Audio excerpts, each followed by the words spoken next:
The widow of a Maple Valley father is now asking for the public's help. She's hoping to convince the King County prosecutor to file adult charges against the 15-year-old accused of hitting her husband with a car and leaving him for dead. Court documents just revealed this afternoon that teen driver allegedly told the passenger in her car she planned to bump him to scare him. Tonight, the prosecutor's office believes the case that they can prove, though, must be filed in juvenile court. Even if a conviction means the teen could be out of prison in just 6 years. Q13 Steve Kiggins is at the King County Children and Family Justice Center tonight with more on the widow's plea for justice. Court documents say this 15-year-old girl was driving 50 miles an hour at the time of this crash and told the passengers inside her car she intended to scare a jogger on the side of the road and bump him with the car, but investigators said she did more than that. Greg Moore was found dead on the side of the road with injuries to his legs and the back of his head. Prosecutors filed charges in the case today. Greg and I got married in my parents' backyard 30 years ago today.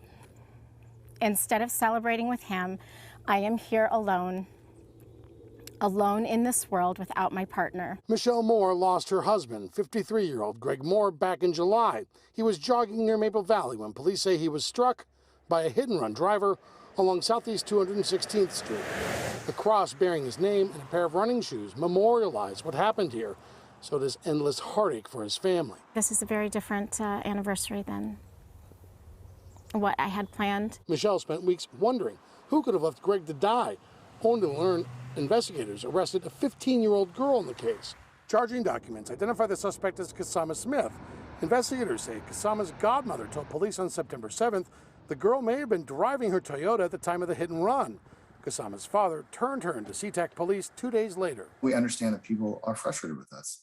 We're not trying to let somebody off lightly here. The prosecuting attorney's office says officials could try the 15-year-old as an adult, but instead believe the case it can prove belongs in juvenile court. We believe that's the appropriate place for it, and we're going to ask for the highest possible penalty. But we understand that that's not enough for the family. That's not enough for people who loved him. Prosecutors say the 15-year-old has no criminal history and believes asking to move the case to adult court would not succeed. The teen could be charged with second-degree murder and felony hit and run.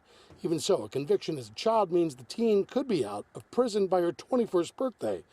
Even though Moore's accused killer will face a judge, finding justice for Greg means his widow seeks help from the public, sharing her own plea to the prosecutor. He is the man with the power to bring justice to my family by trying this individual as an adult.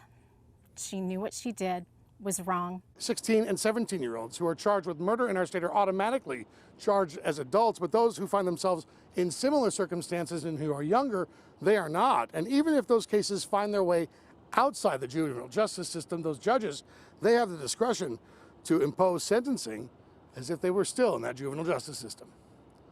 Steve Kiggins, Q13 News.